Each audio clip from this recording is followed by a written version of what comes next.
ഞാൻ വന്നപ്പോൾ മുതൽ എല്ലാ ചെന്നായ്ക്കളും എന്നെ കൂട്ടം കൂടി അടിക്കാൻ നോക്കുകയാണ്. ഇനി ഇവിടെ ഞാൻ മാത്രം മതി. മാർക്കോയിലെ ഓരോ ഡയലോഗുകൾക്കും തിയേറ്ററുകളിൽ ലഭിച്ച കയ്യടികൾ ഉണ്ണികൃഷ്ണൻ നായർ എന്ന ഉണ്ണിമുകുന്ദന്റെ വളർച്ചയ്ക്ക് ലഭിച്ചതായിരുന്നു.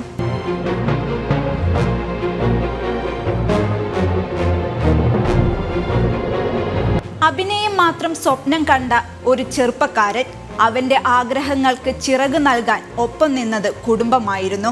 അച്ഛൻ തേടിപ്പിടിച്ചു കൊണ്ടുവന്ന സംവിധായകരുടെ വിലാസങ്ങളിലേക്ക് അവസരങ്ങൾ ചോദിച്ച് ഉണ്ണി കത്തുകൾ അയച്ചു. ഒടുവിൽ ലക്കിടി അകലൂരിൽ നിന്നും അവനെ തേടി വിളിയെത്തി. സംവിധായകൻ ലോഹിതദാസ് ഉണ്ണിയുടെ അഭിനയമോഹത്തിന് കൂടുതൽ ബലമേകി.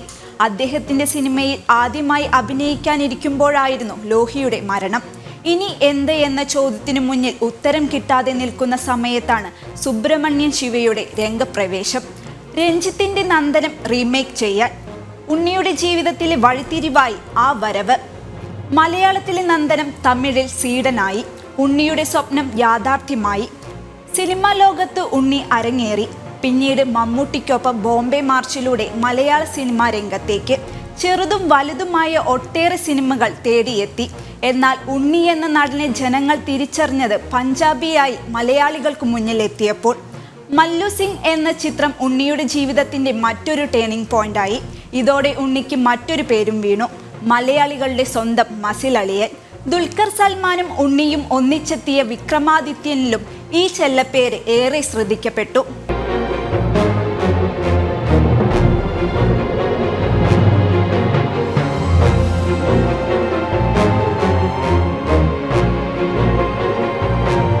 സിനിമകൾ ചെയ്തെങ്കിലും അടിച്ചമർത്തലുകളും വിമർശനങ്ങളും ഒട്ടനവധി നേരിട്ട നടനായിരുന്നു ഉണ്ണി മുകുന്ദൻ.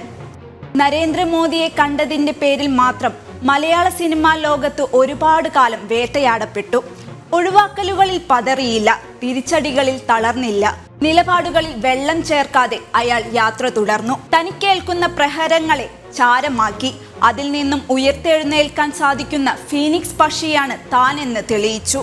പടവെട്ടി ഒറ്റയ്ക്ക് നയിച്ച മാളികപ്പുറത്തെ 100 കോടി ക്ലബിൽ എത്തിച്ചു. അടിച്ചമർത്താൻ ശ്രമിച്ചവർക്ക് അതിലൂടെ മറുപടി നൽകി. മേപ്പടിയാനിലൂടെ ഒരു സാധാരണക്കാരനായി ജീവിച്ചു കാണിച്ചു.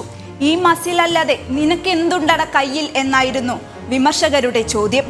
അവനുണ്ടായിരുന്നത് ഒരേ ഒരു മറുപടി: ചങ്കൂറ്റം.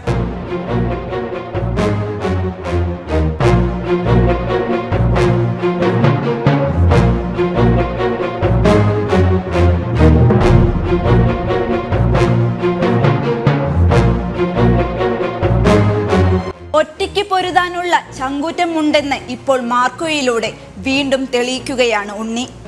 മലയാളത്തിന് സ്വന്തമായി ഒരു സമ്പൂർണ്ണ വയലൻസ് ചിത്രം എന്ന പേരിലായിരുന്നു മാർക്കോയുടെ പ്രൊമോഷനുകൾ. ഹോളിവുഡ് സിനിമകളിൽ മാത്രം മലയാളി കണ്ടു പരിചയിച്ച വയലൻസ്, അതിൻ്റെ എല്ലാ പിരിമുറുക്കങ്ങളും ചടുലതയും കോർത്തിണക്കിയാണ് മാർക്കോ ഒരുക്കിയിരിക്കുന്നത്. ദ മോസ്റ്റ് വയലന്റ് ഫിലിം എന്ന തുടക്കത്തിൽ തന്നെ അണിയറ പ്രവർത്തകർ മുന്നറിയിപ്പ് നൽകി. പ്രേക്ഷകർ ആ പരീക്ഷണം ഏറ്റെടുത്തു. അതിന്റെ തെളിവാണ് തിയേറ്ററുകളിൽ നിന്നും മാർക്കോയ്ക്ക് ലഭിക്കുന്ന പ്രതികരണങ്ങൾ. ഹോളിവുഡ് സിനിമകൾക്കൊപ്പം കിടപിടിക്കുന്ന കൊടൂര വയലൻസ്, അതിന്റെ മൂർധന്യഭാവം മലയാള സിനിമാ പ്രേക്ഷകർക്ക് മുന്നിൽ അവതരിപ്പിക്കുകയാണ് മാർക്കോയിലൂടെ ഹനീഫ് അദേനി.